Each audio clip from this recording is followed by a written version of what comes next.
Bem-vindos ao Grupo Marcos. Você está no Nova Geração 185. Coragem de Ser. Estamos na segunda parte do Livro dos Espíritos, capítulo 7. A gente vai para um item muito interessante, chamado União da Alma com o Corpo.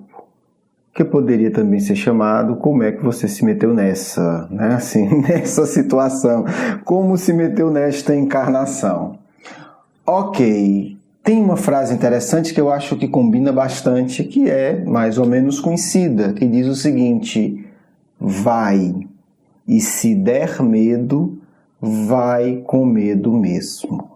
Até onde eu saiba, autor desconhecido. Se alguém souber de uma fonte segura, por favor, manda pra gente. Contato grupomarcos@gmail.com. Estamos muito felizes com os acessos ao blog e principalmente com as pessoas que estão tornando-se seguidoras. Seguir o blog significa, quando você entra no blog, no canto inferior direito tem um botãozinho lá, seguir. Se você clicar, todos os posts que a gente colocar, você vai ser notificado. E se você seguir por e-mail, a gente vai pegar o seu e-mail e comunicar de outras coisas. Se você quer mandar um e-mail para a gente, manda um e-mail, né, com o título inscrever-se, né, para o contato grupomarcos@gmail.com. É uma forma da gente estar sempre em contato com você. Bem, Livro dos Espíritos, questão 344 e 345, para a gente começar aqui a esquentar. Vamos lá. Kardec, sempre muito atento, muito preciso, muito lúcido, pergunta: em que momento a alma se une ao corpo? Talvez você possa pensar, que interessa? Já entrou na encarnação, se foi no momento que o óvulo foi fecundado ou se foi depois, na hora que nasceu, tanto faz. Não é assim que funciona. Porque essas questões, elas têm centenas de implicações muito sérias. Centenas, tá certo? Uma delas que a gente vai discutir daqui a alguns programas, por exemplo, é a questão do aborto. Porque se o espírito se ligasse apenas depois que a criança nasce, que o bebê nasce, interromper a gravidez não teria problema nenhum, não tem nada lá, um pedaço de carne, mas não é assim que funciona. Já adianto, porque quem forma o corpo é o próprio espírito. A célula, isso é muito interessante, eu não vou me esticar aqui, mas é bem interessante. A célula, né, são duas células que se unem, uma da mulher e outra do homem, elas começam a se multiplicar. Elas são idênticas. Depois há um processo que a ciência não sabe como funciona, elas começam a se diferenciar. E alguma coisa diz: você vai se diferenciar para ser célula de um braço, você vai se diferenciar para ser célula de um olho, etc. Né? Esse alguma coisa chama-se perispírito, o corpo espiritual. Então, é só um exemplo rápido para entender que não é uma pergunta à toa, né? Kardec não está perguntando isso para completar o número de perguntas do Livro dos Espíritos, tá certo? Não é uma meta numérica, até porque ele não tinha essa meta. Ok, vamos lá. Que momento é esse? Vamos para a resposta. A união começa na concepção. Concepção é na hora que o óvulo da mulher é fecundado, né? Logo após o ato sexual, né, quando ocorre a gravidez, ocorre a concepção. Então, logo depois, já tem um espírito ali unido ao corpo da mulher, né, e ao óvulo.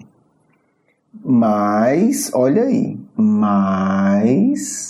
só se completa no momento do nascimento.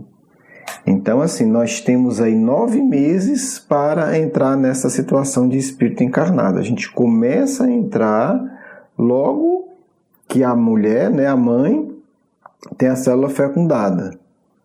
E aí já começa a ligação do espírito. Desde o instante da concepção, o espírito designado para habitar tal corpo, a este se liga por um laço fluídico, um laço energético. Né? Então tem uma célula lá minúscula que não dá para ver a olho nu, só dá para ver com equipamento, e o espírito já está ligado a ela. que vai continuando, que vai se apertando cada vez mais. Quer dizer, há uma ligação energética que vai se estreitando, vai se tornando cada vez mais forte, até um instante que a criança vem à luz. Olha que parte poética, né? Interessante esses espíritos, porque a gente está falando aqui de uma questão técnica, né? Biológica.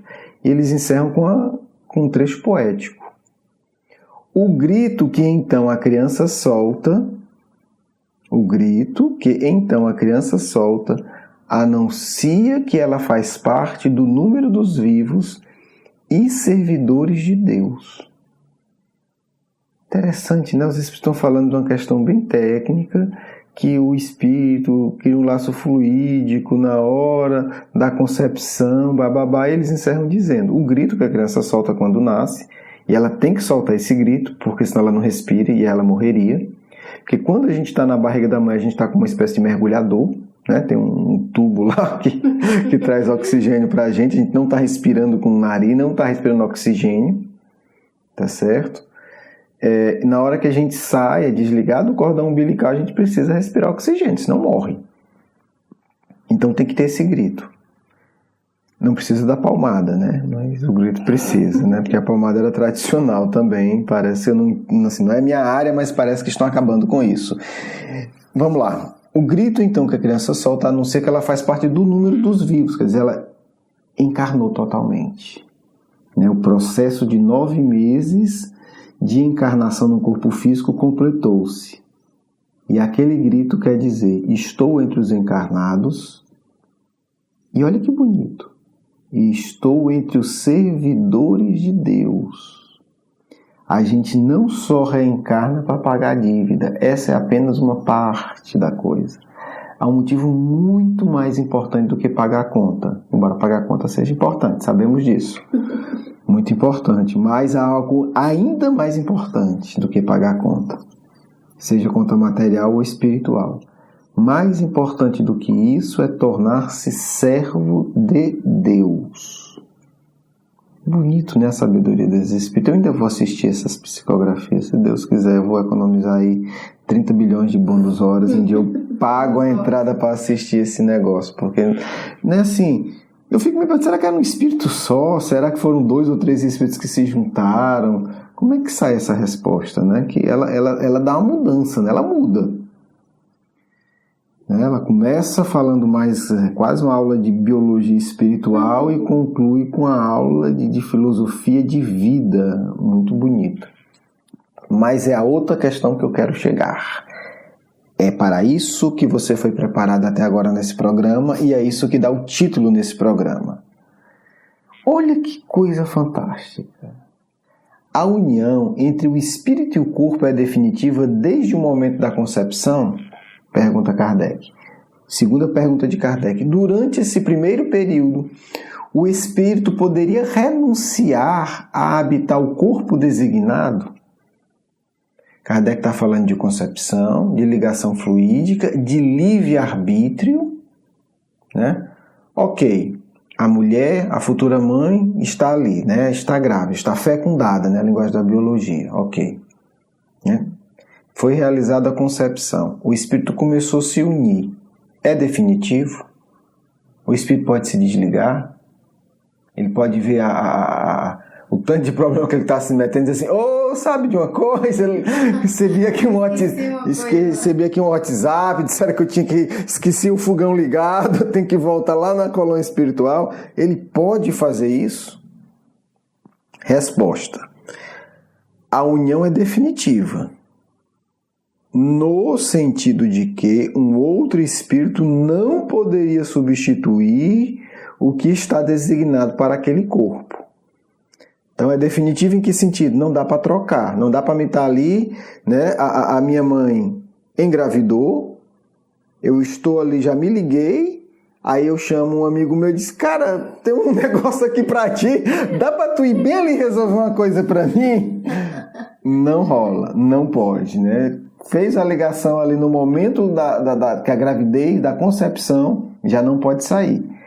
Porém, continuam os espíritos, como os laços a que ele prende são muito fracos, olha aí, há uma delicadeza de ligação. facilmente se rompem e podem romper-se pela vontade do espírito. Quer dizer, o espírito ele pode, por um ato de fuga, de revolta, de arrependimento de uma boa atitude, de mudança de ideia, ele pode interromper a gravidez. Olha a situação, você planejou durante 10 anos, teve reunião, aí começou a resolver os problemas com a mãe ou com o pai, prometeu melhorar e tal, vamos resolver isso, afinal de contas a gente tem que ser feliz e bababá, foi conversado tudo. Ok, chegou num acordo, com uma certa má vontade, mas temos um acordo. Aí você reencarna e começa a sentir aquelas energias para você horríveis. Às vezes a mãe também começa a dizer, esse monstro, essa desgraça e tal, porque enfim a relação continua. E o espírito pode desistir, ele pode romper esses laços. Eu vou ler de novo. Facilmente se rompem e podem romper-se pela vontade do espírito, que recua diante da prova que escolheu. 2 pontos. Nesse caso, porém, a criança não sobrevive. Óbvio, Mas os espíritos estão sendo didáticos. O espírito sai, aí aquela criança que estava se formando, ela se desestrutura. Aquelas células não vão ter forma, vai se desorganizar. Você está montando ali, você tira o molde. Então aquilo vai se multiplicar, mas vai se multiplicar de forma totalmente sem ordem, Vai virar uma bola de carne, Vai virar um grupo de células sem ordem. O que é que acontece aqui? É um ato de fuga. Por isso que essa frase é muito interessante. Se der medo, vai com medo mesmo. Porque reencarnar é enfrentar os nossos piores medos. Muito complicado reencarnar. Se nós, a não ser que antes da encarnação, você ou eu, a gente estivesse realmente num mundo, num umbral muito inferior, num plano muito inferior, aí é até alívio. Mas se você estava numa colônia mais ou menos, uma cidade espiritual minimamente organizada, reencarnar é vir para a guerra. Você sair de uma cidade limpa, bonita, estruturada e ir para um campo de batalha fedorento, imundo e perigoso. Então, reencarnar é isso. Então, essa coragem, por que coragem de ser? Porque é uma coragem de enfrentar realidades que você não gostaria. É a coragem de enfrentar, conviver com uma pessoa que você detesta e que você sabe que te odeia. É a coragem de participar de forma direta e inescapável de uma dinâmica familiar que para você é simplesmente tudo de ruim. E o tudo de ruim aqui, eu não estou dizendo só que é ruim do ponto de vista da lei divina, não, no sentido de indecência, de desonestidade, de vícios inferiores. Tudo de ruim do ponto de não combinar com você. De repente você adora futebol e nasce numa família do povo que só quer saber de ler e detesta esporte. Claro que a pessoa pode gostar de esporte e ler, mas assim, eu estou pegando exemplos extremos só para entender. Então assim, para essa pessoa é péssimo. Porque ela não vai encontrar ninguém para compartilhar e para apoiar o que para ela sente que tem valor. Você pode ser uma pessoa que busca sinceramente a espiritualidade e reencarnar numa família de farristas. Então todo mundo está feliz ali na farra e você, poxa, isso aqui para mim é vazio. E vice-versa. Então, reencarnar é um desafio para que a gente possa ter coragem de sermos nós, independente das circunstâncias. E é muito duro, porque a gente reencarna numa situação de muita dependência. O bicho mais dependente dos pais na Terra se chama ser humano. O cavalo, a zebra, a vaca, nasce pouquinho já se vira. Já se vira. Né? A gente vê os outros mamíferos nascendo, né? Com meia hora, 1 hora, o bichinho está andando. Ele demora 1 ano e meio. 2. Então, entrar numa situação de fragilidade para a gente ter coragem de sermos nós, de seguirmos efetivamente a voz da nossa consciência. Óbvio que isso dá um imenso medo. Porque sermos nós quando a gente manda é fácil. Quando a gente pode gritar e impor é fácil. Sermos nós, sermos autênticos conosco mesmo num ambiente de profunda desvantagem, né, pelo menos mais objetiva, termos coragem de dizer, eu sou assim, eu gosto disso, é isso que me nutre, é um processo que demora algumas décadas para a gente alcançar. Quando alcança, a maioria de nós que tivemos coragem de encarnar, o que já é um grande mérito, precisamos dar o segundo passo. Né? E aí eu volto para a primeira questão. Estarmos no número dos vivos e servidores de Deus. Servir a Deus, não se iluda, é servir a você. Ao seu eu mais profundo, aos seus desejos mais saudáveis. É buscar as alegrias mais puras, intensas e verdadeiras que existem no universo. Então, essa coragem de enfrentar um ambiente que em grande parte vai ser contrário a ser de fato um servidor de Deus, exige uma coragem imensa. Nós que estamos encarnados já vencemos metade da prova. Precisamos da outra metade, né? Termos coragem de nos filiarmos ao grupo dos servos de Deus, para que a gente consiga completar a missão. Primeira grande parte da missão, entrar na guerra, entrar no mundo, entrar no ambiente hostil. Segunda, sermos nós, apesar de todas as pressões contrárias desse ambiente hostil. Se você tem dúvida quem é você, ora todo dia, conversando com Deus, pedindo que Ele ajude você a sentir qual é o caminho da sua verdadeira felicidade. E é bonito porque assim, a gente une-se ao corpo, e a união do corpo é uma prisão, a união com o corpo isola, a gente fica isolado para que a gente tenha espaço psíquico para criar uma união profunda com Deus. Olha que interessante. É um isolamento que tem por objetivo a união mais profunda do universo, uma união eterna com o Pai. Reencarnamos. Está na hora agora da segunda parte, a libertação a partir da ligação com Deus. Um grande abraço, um grande beijo no coração. Vamos à nossa segunda parte.